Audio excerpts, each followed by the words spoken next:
is the Bahamas Tonight, the Northern Edition. Good evening, all. I'm Shashina Roll. As always, it is so great to have you with us. Topping news, the Minister of Tourism addressing the state of the industry in the northern Bahamas. Minister Wilshcombe giving high marks to Bimini's thriving tourism sector. And when it comes to Grand Bahama, the tourism boss says stakeholders are working together to turn the industry around. Megan Shepard has the story. The island of Bimini continues to see tremendous growth in the tourism industry. While on island, the Member of Parliament for the island and Minister of Tourism, the Honorable Obi Wilshcombe, touching on the success. He says what's interesting about Bimini is that the island only saw high numbers during the spring and summer seasons because of the fishing industry. Now the island is experiencing year-round sustainability. When we came to Bimini with Bimini Resorts, Bimini Bay Resorts, the whole idea was to ensure that you take the Bimini Bay project that they had started and you take Resorts World and you bring it together. So you end up with a Bimini Bay Resort. So the truth is, what's happening is this combination has provided tremendous opportunity for the island of Bimini. Now we're moving towards sustainability of tourism growth, and we're causing for the reach of Bimini, how people access Bimini. We've been using this cruise ship. Didn't work as well as we wanted it to work. The celebration, the day in and overnight stays is having tremendous impact. The ferry service, bringing in 200 passengers a day, also having an impact. So trial and error, and we're beginning to see how it will work best. Now here on Grand Bahama, many have expressed concern regarding the tourism industry. Persons are still searching for normalcy following Hurricane Matthew, and businesses continue to struggle. Minister Wilshcombe, however, says he is optimistic about the island. He says he and his team are working diligently to rebrand the island. Grand Bahama must ensure that its brand identity is there. Grand Bahama must be that place where you're going for entertainment, you're going for fun. And we're working on that. The Deputy Director General of Tourism is leading a team right now, and we're creating the brand. What we must have brand hotels that will cause sustainability. We must have a casino and other entertainment, and we must bring more culture into what we do. We must bring the sport entertainment into what we do in Grand Bahama on a sustainable level. So I think the Bimini story is a story of its own. Grand Bahama will have a story of its own. Grand Bahama, the magic will return. I'm very optimistic about Grand Bahama based on what I know.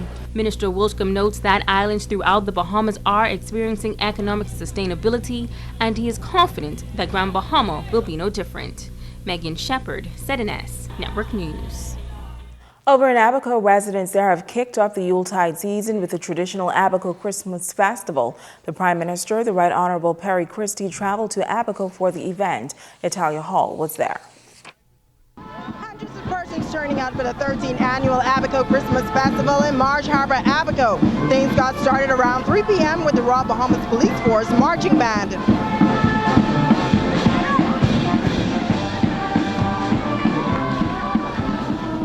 The Central Abaco Primary School opened the event with the national anthem, followed by an official welcome by the manager of the Abaco Tourist Office, Winsome Ferguson.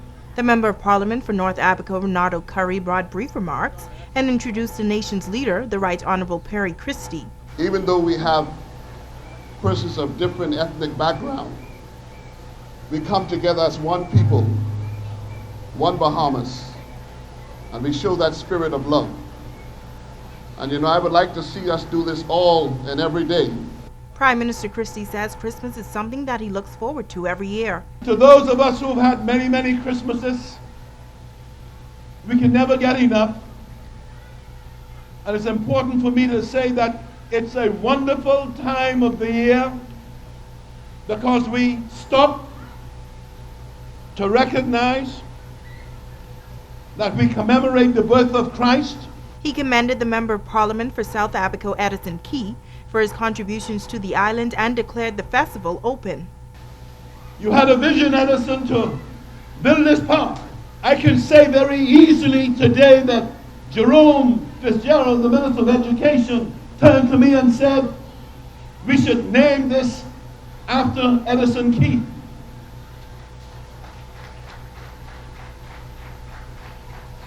I told him the only reason why I wouldn't say yes quickly is because I'm not sure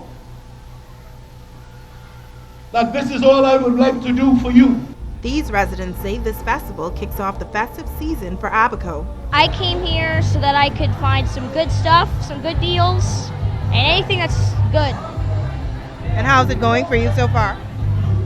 Well, I got me some perfume for free, and it smells good. I love this event because it only comes once a year, and it's very, it's very supportive of everything. We're here again because the people are beautiful, and the weather's beautiful, the food is wonderful, and the Royal Bahamas Police Marching Band is coming.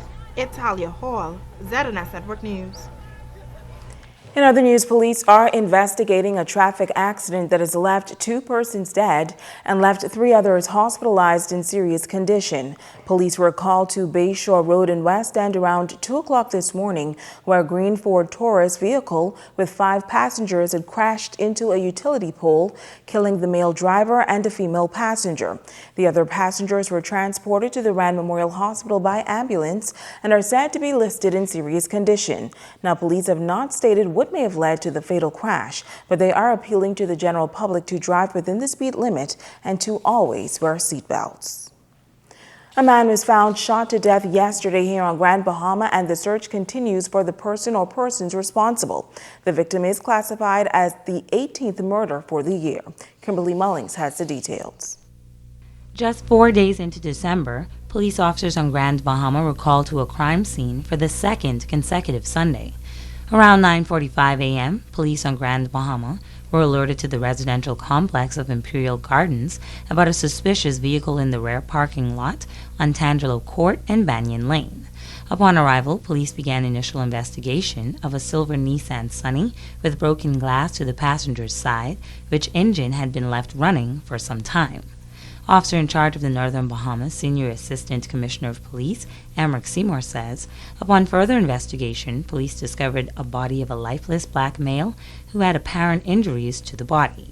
Seymour noted that details about the homicide were few as of Sunday, but an intensive investigation has been launched to determine exactly what took place Sunday morning.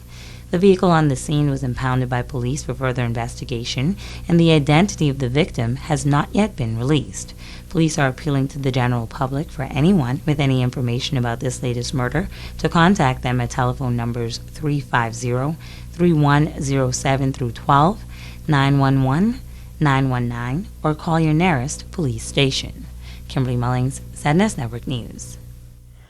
Still on the crime beat, 37-year-old Romeo Major of Baleo Road was arraigned before Magistrate Rengen Johnson in Magistrate Court Number 3 on the charge of rape. He was not required to enter a plea. The matter was adjourned to March 21, 2017 for a preliminary inquiry, and Major was remanded to the Bahamas Department of Correctional Services in New Providence until that time. Now, this is in connection with a matter that was reported to police on Friday, November 25th of this year. Meantime, police in Grand Bahama are searching for 2 men who they want to question in connection with an armed robbery that occurred this past Saturday. Reports are that shortly after 12 p.m., 2 males armed with a firearm entered a business establishment in Mactown and held the owner and patron at bay, robbing them of cash and cell phones before making good their escape. Police are actively investigating and are appealing to the public for assistance. The police also needs your help in locating a few suspects tonight. The first suspect is Ricardo Quincy Jones Jr., age 25, of number 17 Halibut Street, Grand Bahama. He is wanted for causing harm and is described as standing at 5 feet 10 inches tall, weighing about 170 pounds, medium brown complexion, and average build. The second suspect is 26-year-old D'Angelo Dean, a.k.a. Didi, of number 9 Manowar Circle, Grand Bahama. He's wanted for stealing and is described as standing at 6 feet 3 inches in height, weighing 200 pounds, with medium brown complexion and average build. Now, if you know the whereabouts of Ricardo Quincy Jones Jr. or D'Angelo Sean, a.k.a. Didi, you should contact the police in Grand Bahama at telephone numbers 350-3107-12, 911-919, or you may call your nearest police station. And tonight, the Drug Enforcement Unit is looking for 48-year-old Howard Garnett Thomas of number 6 East Indiaman Road, Freeport.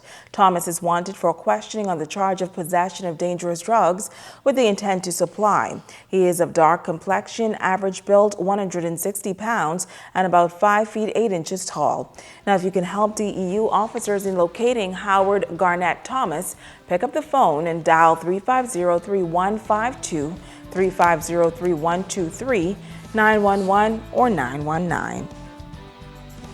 Stay with us, there's more news right after this.